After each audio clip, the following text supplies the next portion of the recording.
श्री शिवाय नमस्तुभ्यम। हर हर महादेव, जय महाकाल। कैसे हैं आप सभी लोग? देखिए, आप सभी को पता है कि कल है 15 जून 2025 का दिन और कल के दिन पड़ रहा है आषाढ़ मास का पहला रविवार, जिस दिन आप सभी लोगों को यह शिव महापुराण का रवि करना होता है। शिवलिंग पर चढ़ी हुई बेलपत्र का यह अचूक उपाय जिस घर में हो जाता है, जो घर का व्यक्ति इस उपाय को कर लेता है, उसका पूरा परिवार खुश रहता है। साथ ही साथ जिस कामना से, जिस इच्छा से इस उपाय को करता है, उसकी वो कामना सीधे महादेव तक पहुंचती है। गुरुदेव की कथा से सुन करके और समझ करके पूरे उपाय को बहुत आप सभी लोगों को बताऊंगा, परंतु उससे पहले आप सबसे बस एक छोटी सी प्रार्थना। जो लोग पहली बार आए हैं, चैनल को सब्सक्राइब जरूर कीजिएगा और वीडियो को लाइक करके देवाधिदेव महादेव का कोई सा भी प्यारा नाम कमेंट बॉक्स में लिखना मत भूलिएगा। इस पूरे वीडियो में हम 3 महा उपायों के बारे में बात करेंगे, जो कि आपकी अलग अलग कामना पूर्ति के लिए सिद्ध होंगे। तो ध्यान से सुनना है और समझने की कोशिश करना है। सबसे पहले बात करते हैं हमारे पहले वाले उपाय की। यह किन लोगों को करना है, वह चीज ध्यान से सुनिएगा कि अगर आपकी कोई इच्छा है, कोई मनोकामना, कोई हृदय की बात काफी समय से पूरी नहीं हो रही है, उपाय करके आप थक चुके हो, कोई कार्य है आपका जो अटका पड़ा है, उस कार्य की सिद्धि के लिए, आपके हृदय की कामना की पूर्ति के लिए के दिन शिवलिंग पर चढ़ी हुई बेलपत्र के अर्घ का उपाय करना बिल्कुल भी मत भूलिएगा। अगले रविवार तक आपको इसका परिणाम भी मिल जाएगा। इसके लिए आपको चाहिए क्या? सबसे पहले आपको लेना होगा एक कलश। ध्यान रखना, इस वाले उपाय में आपको तांबे के कलश के अलावा कोई सा भी कलश ले लेना। मैंने यहां पर आपको स्टील का कलश बताया है। एक स्टील का कलश आपके घर पे जो मिल जाए वो लेना, चाहे छोटा या बड़ा। इसी के साथ में आपको चाहिए होगा थोड़ा सा दूध। दूध कौन सा लोगे, इस चीज का ख्याल रखना, दूध होना चाहिए गाय माता का, है ना, गाय का। वो भी कौन सा दूध? कच्चा दूध, जिसे एक भी बार गर्म नहीं किया गया हो, इस तरीके का आपको दूध ले लेना है। गिन करके लेने होंगे आपको 11 चावल के दाने। कितने? 11 चावल के दाने आपको लेने हैं। वह भी कौन से होने चाहिए? अक्षत पूर्ण दाने होने चाहिए, खंडित कहीं से भी नहीं होने चाहिए। ठीक है, इन तीनों चीजों को आपको साथ में रखना है। साथ ही साथ आपको लेना है एक गुड़ का टुकड़ा। क्या लेना है? एक गुड़ का टुकड़ा, छोटा सा। और एक चाहिए होगी आपको शिवलिंग पर चढ़ी हुई बेलपत्र। ठीक है, तो पहले आपको शिवालय जाना है। शिवालय जाकर के महादेव से कामना करके एक बेल लेकर के आनी है। और जब आप इसे लेकर के अपने घर पर आओगे, या फिर आप मंदिर में ही इस उपाय को करके आ जाना। शिवलिंग पर चढ़ी हुई बेलपत्र और जितनी भी चीजें आपने ली है, उन सभी चीजों को, जो भी आपने थोड़ा सा दूध लिया है, उस दूध को इस कलश के अंदर 11 चावल के दाने, शिवलिंग पर चढ़ी हुई एक गुड़ का टुकड़ा, इन सभी चीजों को इस कलश के 3-2 अंदर भर देना। और साथ ही साथ इसको अपने घर के शुद्ध जल से भर लेना। ठीक है, पूरा का पूरा लोटा। जब आपका भर जाए, इसी वाले लोटे से आपको सूर्य भगवान जी को अर्घ देना है। अर्घ देने का नियम मैं आपको पहले भी कई बार बता चुका हूं, ध्यान से सुनिएगा। जब भी आप अर्घ दें तो आपकी मुख और नासिका दोनों के दोनों उच्च स्थल पर होनी चाहिए। आप जो मुख है बिल्कुल सूर्य भगवान के सम्मुख में होना चाहिए। दोनों हाथों से जब आप इस कलश को ऊपर उठाएंगे तो ये आपके सिर से कम 8 इंच ऊपर होना चाहिए। ठीक है, 8 इंच ऊपर करके आपको जो भी सूर्य भगवान जी का मंत्र आपको आता है, 12 मंत्र मैं आपको पहले भी कई बार बता चुका हूं। ओम मित्राय नमः, ओम सूर नमो, ओम भानवे नमो, ओम नमो नमो, ओम क्षय नमो, ओम हिरण गर्भाय नमः, ओम मारीचाय नमो, ओम आदित्य नमः, ओम सावितय नम, ओम आर्याय नमो, ओम भास्कराय नमः। इन 12 मंत्रों में से कोई सा भी एक मंत्र आपको बोलते हुए उस संपूर्ण जल का अर्घ सूर्य भगवान जी को दे देना है। इसके छींटे अगर आपके पैरों पर पड़े तो दोष नहीं लगता है। पहले भी बता चुका हूं, आपको इसी तरीके से अर्घ देना है। आपको अपने ही स्थान पर खड़े होकर के 3, 5 या 7 बार आपको घूम जाना है। घूमने का क्रम पूज्य गुरु जी ने बताया। आपको सूर्य भगवान जी की परिक्रमा करनी है। 3, 5 या 7 बार घूम जाना। वहीं पर दोनों हाथ फैलाकर सूर्य भगवान जी से अपनी कामना, अपना नाम और गोत्र बोल करके कह देना। पूज्य गुरु जी ने कहा, अगर किसी भी परिवार का कोई एक सदस्य इस वाले उपाय को कर लेता है और वो सदस्य उस घर में अगर रहता भी है ना, तो उस घर में कभी किसी चीज की कमी नहीं होती। महाराज उस परिवार की उन्नति खुद महादेव करते हैं। पूज्य गुरु जी का बहुत अद्भुत और अचूक उपाय है, जरूर कीजिएगा। साथ ही साथ पूज्य गुरु जी ने कहा कि अगर आपके परिवार में कोई व्यक्ति बहुत ज्यादा बीमार रहता है, बीमारी खत्म होने का नाम नहीं ले रही है, शरीर में कोई इस तरीके का कष्ट है कि शरीर का कोई एक हिस्सा बहुत ज्यादा दर्द करता है, जैसे कि यहां से लेकर के यह वाला हिस्सा उनका दर्द कर रहा है, पैरालाइज हो गया है, काम नहीं करता, मांसपेशियों में खिंचाव रहता है, सिर का कोई दर्द है, जो सर में दर्द रहता है, खत्म नहीं होता, हृदय से संबंधित कोई रोग है या किसी भी चीज से संबंधित अगर आपके शरीर में किस भी तरीके की समस्या चल रही है ना, तो इस वाले उपाय को रविवार के दिन करना मत भूलिएगा। जो भी आप एक लोटा शुद्ध जल लेंगे, तांबे के कलश में ना, उसके अंदर मात्र एक चुटकी आपको हल्दी मिला लेनी है। कौन सी वाली हल्दी? पिसी हुई। एक चुटकी हल्दी का अर्घ आपको देना है सूर्य भगवान जी को, और उसका भी नियम आप जान लीजिए। जैसे मान लीजिए,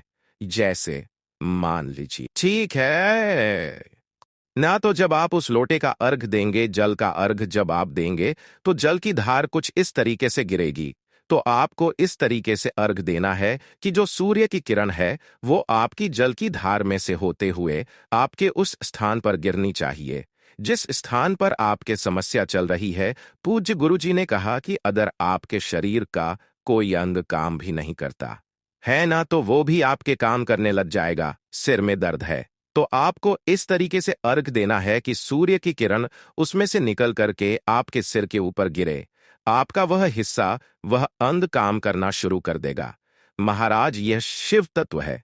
पूज्य गुरु जी के यह सभी उपाय बहुत ही ज्यादा खास और अद्भुत है, जरूर कीजिएगा। अब बात कर लेते हैं दूसरे वाले उपाय। वाला उपाय किन लोगों को करना है वह चीज ध्यान से सुनिएगा।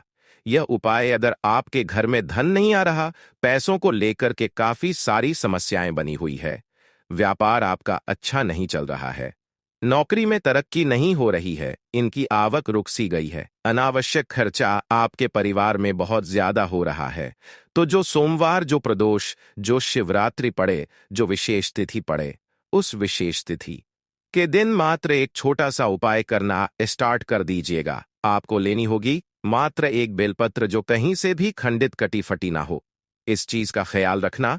और दूसरे नंबर पर आपको लेना होगा मात्र एक शमी का पत्ता। ये दो चीजें आपको लेनी है। कहां से तोड़ोगे? यहां से तोड़ोगे, पूरा गोले में बनाया है। यह एक शमी का पत्ता है, ठीक है। इस तरीके से आपको एक शमी का पत्ता, एक बेलपत्र और मात्र एक बूंद शहद, कितनी मात्र आपको एक बूंद शहद की आपको लेनी है, और एक लोटा शुद्ध जल अपने घर का, ठीक है। इन चारों चीजों को लेकर के आपको पहुंचना है महादेव के मंदिर में, शिवलिंग के पास। जैसे ही आप यहां पर पहुंचेंगे, उत्तर दिशा, नॉर्थ डायरेक्शन की तरफ मुख करके आपको खड़े हो जाना है। खड़े होकर के सबसे पहले आपको कर वंदना करना है, वह पहले कर लेना। उसके बाद में जो आपने एक बेल पत्र लिया है, इस एक बेल पत्र की इन दोनों पत्तियों को छोड़ करके जो ऊपर की बीच वाली पत्ती है ना, इस बीच वाली पत्ती पर आपको पूरे पर शहद लगाना है। जो आपने मात्र एक बूंद शहद लिया है ना, पूरे पर अच्छे से शहद लगा देना।